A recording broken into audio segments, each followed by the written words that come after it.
Hey everybody, Indy here. Welcome to another edition of Sled Shed TV.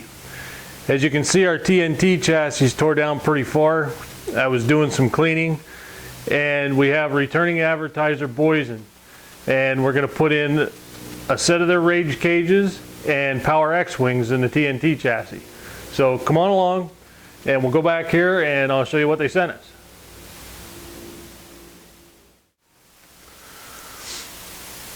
Okay, so here's what you're going to get from Boyesen. You're going to get a pair of their rage cages,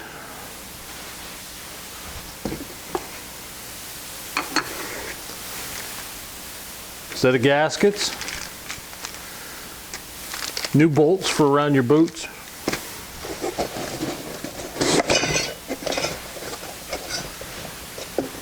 and a pair of power X-wings for in the back of your carburetors. This is what Boyesen is calling their power pack. So let's go over to the snowmobile and we'll show you what we pulled off and we'll put everything in. Okay, so the easiest way I found to get into the carburetors and the boots and everything is to take your tank off. So to get your tank off, you got to take your console off and various other things, but it's a lot better. The alternative that I found that you'd have to do is take the secondary out to get to your boots, or take your oil tank off to get to your boots. So this way you got a clear shot. We'll pull the carburetors out of the road here. You have a clear shot into your boots. Okay, so now I'm going to show you the difference between the stock and the rage cages here. This is your stock reed cage. Okay, nothing special about it, just big square open hole. And it plugs in right like that. Okay, now if I can get this to work right, if you see down in there, there's just one big huge hole, and you're making a lot of turbulence in there, and your air's swirling around in there, and it's not really going in a straight line. You want it to go straight down in. Well, now here's your rage cages. Okay, this actually plugs right in, right like that. Now when you look in there, it's actually makes like a funnel effect. There's no gaps anywhere. There's no big wide open hole way over on this side or this side. It's just a funnel right down into the reeds. So now you're really pushing air in there. That's what we want. So now I'm going to put these cages in. What we want to do is we want to take a gasket,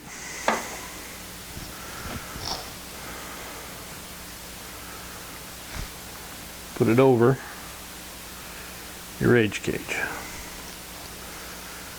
and you want to set it in. You can do the same thing with the other one. What I do recommend, before you put these in, you see these 3 screws, there's actually 6 on a set. Just go over them with a screwdriver, make sure they're tight. Just put it on and start to turn and make sure they're tight. You really don't want to tighten them any more than they are, but you don't want, you know, something coming out of the factory with loose screws. You want to make sure they're tight. And we're going to put that one in there, right like that. Okay. Now our boots have rubber on them, so they're going to seal up. There's nothing there that we have to change. Don't have to add anything. What I will say is, this is a boot that came off without doing any prep work to it. See this?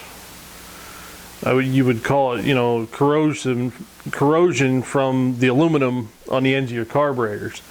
You want to clean that off, and you're going to get it here too because you have aluminum up against on your intakes. So you want to clean this off. You want to clean this off. On this, on the the part that plugs into your carb, you want to put some dielectric grease. This side you just want to clean off and leave alone. You don't want to put anything on here because you're going to make a gap somewhere and you're going to start sucking air, and then you're going to have problems with the engine running lean, high rev, and possible hole in the piston. So you don't want to do anything here. You just want to clean it off and make sure none of the surface is damaged.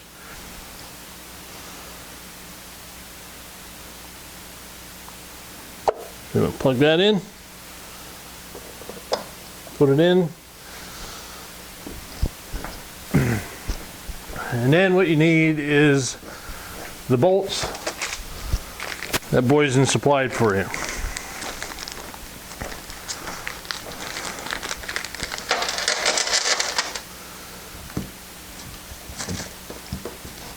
These are a little longer than stock because now you have a little more in there. You have your aluminum space in there, so you need a little longer bolt, so they supply them to you. Okay, so our boots are in now. Our bolts are tightened up to spec, and what you're going to want to do is consult your manual or go online somewhere and find your torque specs, because just about every machine is different. Next thing we're going to do is put our carburetors on. Our dielectric grease is in both boots now, and put this in and hook everything up. Okay, so our carbs are on. Everything's buttoned up here. All our plumbing is on now, all our hoses. Now we install the power X-Wing. So what we want to do is this model, there's a little point here that lines up with the seam on your carburetor.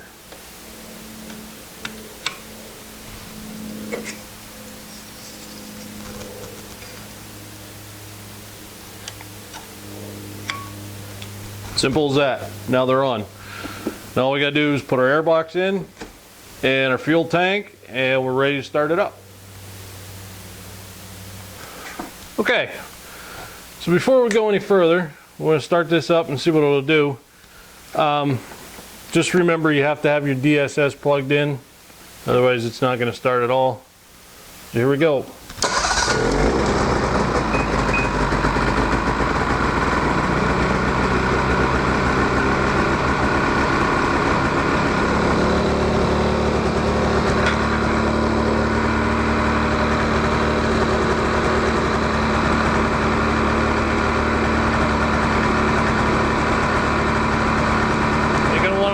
Up a little bit.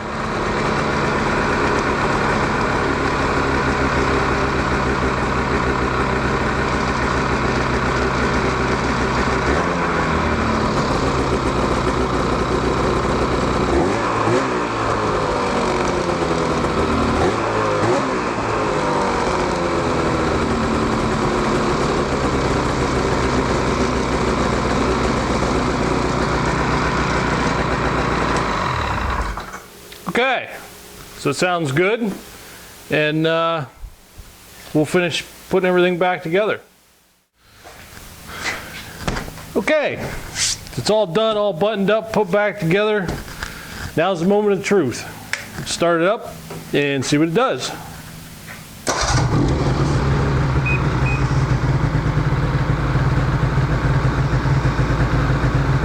Idle's fine. Now let's run it up a little bit.